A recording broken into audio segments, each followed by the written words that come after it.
Curtis Trades here, and today I'm going to talk about why banning of the internal combustion engine is not necessarily a bad thing. So you may be asking yourself, as a big car fan, why are you okay with them banning the internal combustion engine? And the reason why I'm okay with it is because I don't really think it's going to change anything. It seems like every week there's new legislation coming about from either the city, state, or even sometimes on the country level that's about banning the sale of new gas-powered vehicles. So here are the reasons why I don't think it's going to change anything. My first reason is because we have a lot of time still. Now, if you look at a lot of these bans for the internal combustion engine, a lot of them aren't until 2030, and they really can't ban the internal combustion engine or sales of it until they have pretty similar ranges for electric vehicles. They need to be able to have electric trucks that can do a full day's work on one charge. And if you think about that, they need to have at least a 400, 500, 600-mile range. They need to be able to do that in the winter using the heat for a full day's work, or else it's not really going to work. So the technology just isn't there yet, and I don't know if it's going to be there by 2030. They have a long ways to go in battery tech. I think eventually they're going to be pushing some of these dates out even further. So I think we still have quite a bit of time before they do end up banning the sales of gas-powered cars. The second reason I don't think this is a really big problem is because I think people are either going to move on to the new tech and be okay with it, or they're going to stay in the past.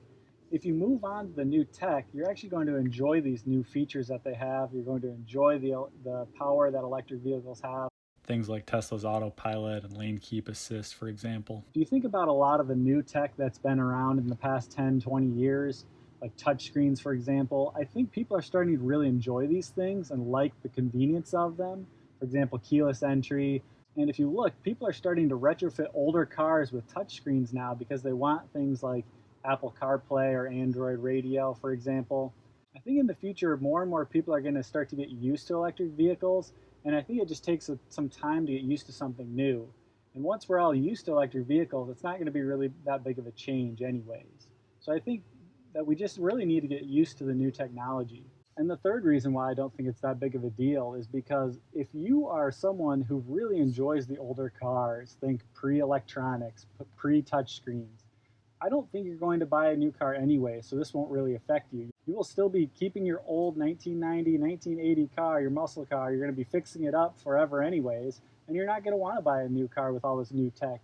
If you're not buying a new car now because it has touchscreens and all these fancy sensors, you're not going to be buying one in 10 years from now either. You're just going to be fixing up your old car and buying and using older cars anyways. I think you're either going to change with the times and move on, or you're going to stick in the old ways. The government isn't going to come and tow your old gas car out of your driveway and crush it. They're not going to do that.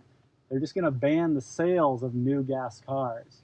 I also think that in terms of where the industry is going anyways, I think most of the manufacturers are going to be moving towards alternate fuels regardless, either whether that be electric or biofuels in the future or what have you. I think no matter what, change is coming, and you can stay in the past, and that's totally fine. You can do that. They're not going to take your car away.